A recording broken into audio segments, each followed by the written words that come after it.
சுட்ட வேலை சுட சீரியல்ல அடுத்து வர எபிசோடில் நம்ம சுடர குட்டிக்கிட்ட அவங்களுடைய மாமா வந்து கடைக்கு கூட்டிகிட்டு போகிறாங்க.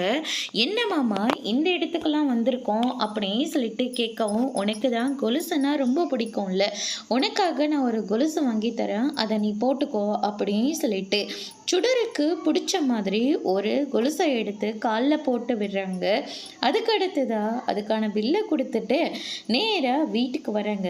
எல்லாருமே சாப்பிட்டுட்டு இருக்கிற போது இங்கே பார்த்தியா மாமா எனக்காக கொலுசெல்லாம் வாங்கி கொடுத்துருக்காரு அப்படின்ற மாதிரி சொல்லிடுறாங்க. இதை கேட்டோன்னு அவங்களுடைய பாப்பா வந்து ரொம்பவே கோவப்படுறாங்க. எனக்கு வாங்கி தராமல் அவளுக்கு வாங்கி கொடுக்குறீங்களா நீங்கள் அப்படின்னு சொல்லிட்டு ரொம்பவே கோவப்படுறாங்க. எல்லாரும் ஓலி விளையாடிட்டு இருக்கிற போது யார் மேலே அதிகமாக கலர் படுதோ அவங்க தான் வின்னர் அப்படின்னு சொல்லிக்கிட்டு இருக்காங்க. எல்லாருமே ரொம்பவே சந்தோஷமாக விளையாடிட்டு இருக்கிற போது கடைசியில் அந்த பாப்பா வந்து மிளகாத்தூளை எடுத்து வீசி விட்டுறாங்க. அதனால் சுடர் வந்து கண்ணெல்லாம் எரியுதுன்னு சொல்லிட்டு ரொம்பவே ஃபீல் பண்ணிகிட்டு இருக்காங்க. அதோட பிரம்ம முடிச்சிருக்காங்க.